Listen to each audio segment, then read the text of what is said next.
Welcome back to Man on a Beach. I'm at Girt Beach, which is the small area of sand between Kingsand, where I was originally, and round to Kingsand. And I'm with the artist Jim Woolley, who's is actually working here. And this is not staged, folks, is it, Jim? I just walked around the corner. No, not at all. No. Jim, what does the beach mean to you?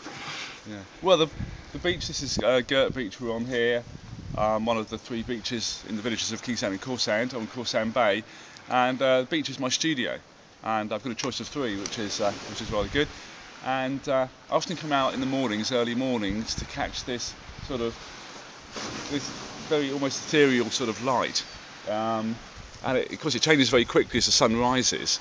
And now, well, the sun's been up for about an hour, but it still has that sort of fresh quality that the morning seems to bring. And the colours are often on those sort of, cerulean magenta sort of end of the scale, and it's just, for me, it's inspiration, and it's where I like to be, and I have to be. It's my job. I can see what you mean now. It's all one palette, isn't it? Yeah. It's not stark contrast, is there, between the sky and the... Yeah, but of course, the more you look, the more you stand and look, the more you see. It looks, very harmonious. But I think part of that harmony is that there are little contrasts. Sometimes it's just those buoys in the sea that you start to see more and more the more you paint, and they're sort of a scarlet or a much more sort of manufactured colour than the general hues around them. And sometimes you pick those out, sometimes you don't. It depends what the picture needs.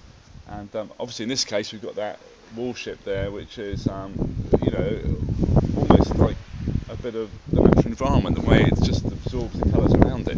I suppose that's why they're quite hard to see when you're out on the high seas, I should think. But that's actually just on the edge of the frame of the picture that I'm painting at the moment. But and sometimes, the more you see the complementary colours of what you're using. For example, a passively green, the complementary is sort of a pinkish red, and sometimes that goes in, even though it might not really be there to see, but optically it is there. So there's quite a lot going on. That's why it's so exciting to work from nature on the beach, even though it's not a photograph. You don't just lift it from an already realised two-dimensional image. You're trying to create this small image on a small board from billions of cubic metres of sky and sea, and Let's have a look. Can we have a look, Jim? Yeah, have a look at where I am at the moment. Yeah. Great. So that's today, isn't it? And I presume that one of the appeals is that the beach and the sea is different every time you come, isn't it, in terms of colour and texture? Every day it's a different picture. So people say, don't you get a bit fed up with the same, standing in the same place? I mean, or being in the same spot.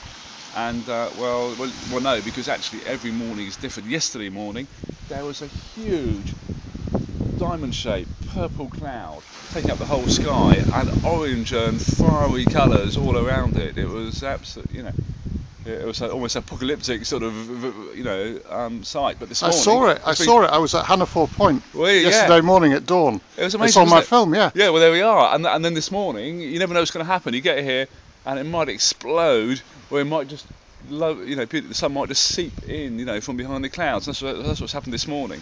And so, it's different every day.